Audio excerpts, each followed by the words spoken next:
উনি আমাদের ভাগ করে দিলেন সদস্য এবং অসদস্য করে।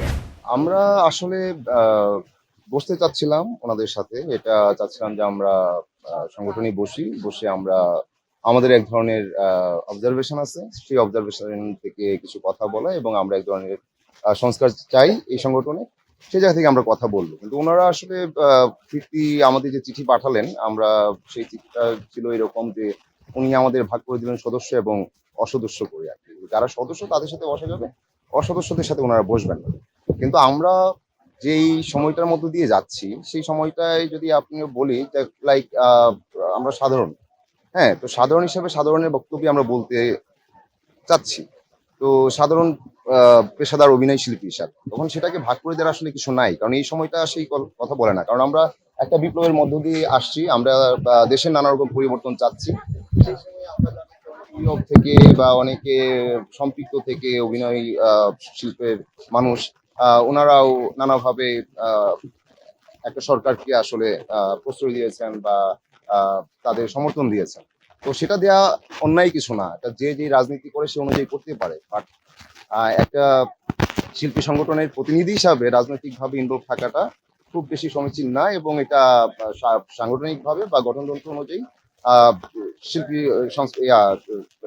অভিনেতা শিল্পী সংঘ আসলে অরাজনৈতিক সংগঠন। তো সেই জায়গা থেকে আমরা কথা বলতে চাচ্ছিলাম। তো উনারা আমাদের সদস্য অসদস্য একটা খুবই আসলে হাস্যকর একটা ভাগ করে বিভাজন করে আসলে বসতে চান না। তো তারপর প্রকাশ্যে আমরা ৭ তারিখ আসি। যেহেতু ওনারা বসতে চাচ্ছেন না, বাট আমাদের কথাটা বলা দরকার। কারণ যে সময়টা যাচ্ছে সেই সময়টাকে আদর্শিক করে রাখা দরকার আগামীর জন্য এবং সেটার জন্য আসলে সংস্কার দরকার।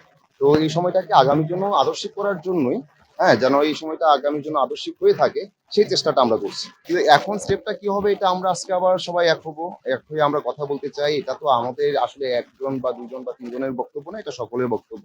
তো স্টেটমেন্ট যেটা সবাই মনে করে সেটাই হবে।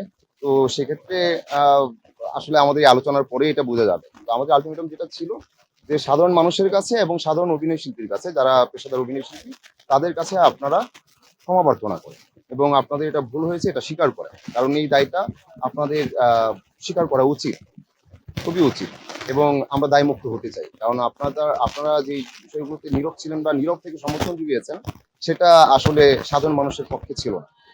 এবং যদি বলি যে আমরা অভিনেতা হিসেবে কাজ করছি, দর্শকের ভালোবাসা আমাদের জন্য আশীর্বাদ। এবং যে মানুষরা আমাদের ভালোবাসেন, যাদের ভালোবাসা এবং যাদের সমর্থনে আমরা এগিয়ে যাচ্ছি, তাদের সাথে এটা এক ধরনের অন্যায়। তাদের সাথে একটা অন্যায় এটা। তো সেই জায়গা থেকে আমাদের কথাগুলো বলা। খুবই বেসিক জায়গা থেকে। দেশ বিদেশের সর্বশেষ সংবাদ সবার আগে জানতে ক্লিক করুন risingbeauty.com। প্রতি মুহূর্তের খবর অনলাইনে।